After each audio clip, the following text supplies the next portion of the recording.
Now let's talk about where chords come from. Chords come from scales. It's as simple as that. And they come from the harmonized scale. Let me get rid of a couple things up here.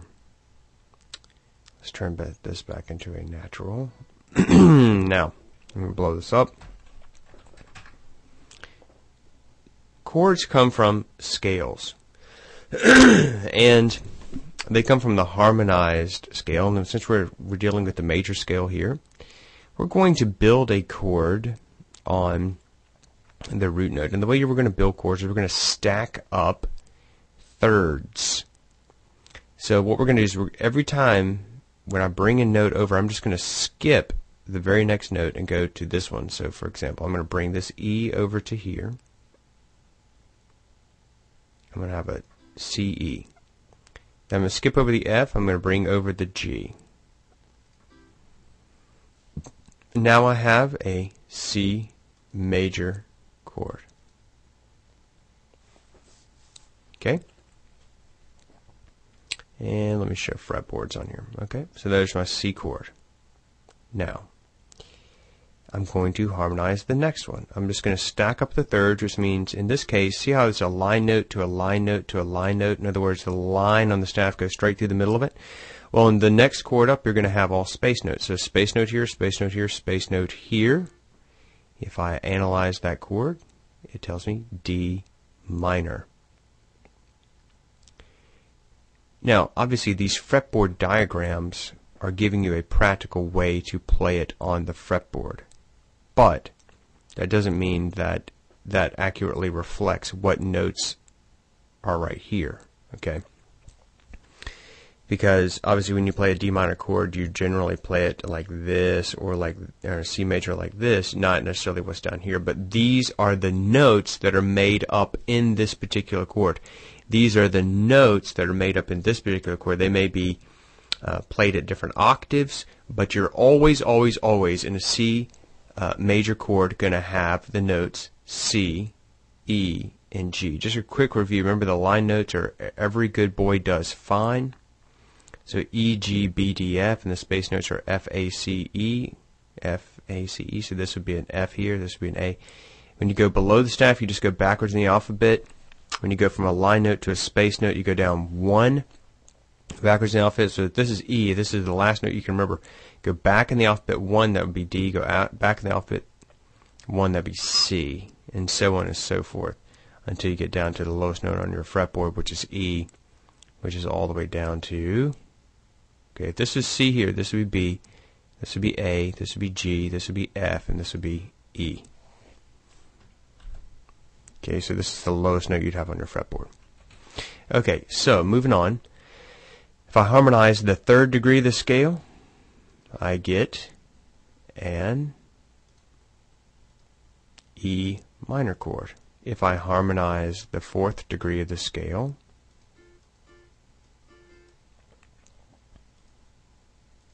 I get an F chord. If I harmonize the fifth degree of the scale,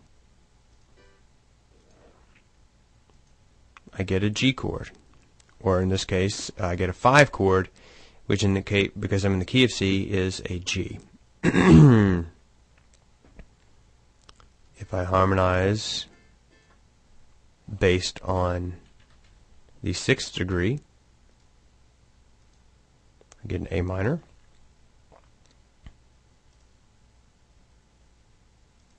If I harmonize here, B minor. Actually, not B minor, B diminished. Then I harmonize here, and a diminished chord is just a diminished triad with a diminished, a minor triad with a diminished fifth, and we'll talk about that a little bit later. Okay, so there you have it. When you harmonize your scale, it produces a set of chords, a specific set of chords. Okay, and those chords can be either major or minor or diminished. Now, these chords will change depending on which scale you're in. If you're in a minor scale, it produces a different set of chords. If you're in a harmonic minor scale, it produces yet another set of chords. If you're in a melodic minor scale, it produces another set of chords.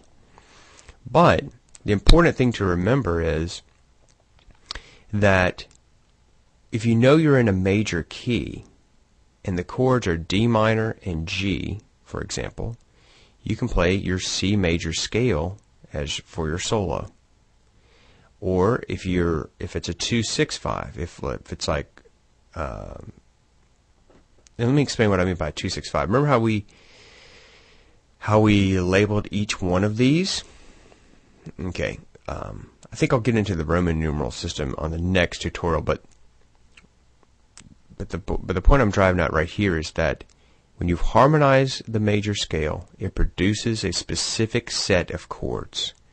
The one chord will always, always, always be major in a major key. The 4 chord, which is F in this case because it's built on the 4th degree scale, will always, always, always be major. The 5th chord will always be major. Okay, so those are your major chords. Your minor chords are the 2 chord, the 3 chord, and the 6 chord, because each one of these is built on the 2nd degree, the 3rd degree, and the 6th degree of the scale. And your 7th chord in major key will always be diminished.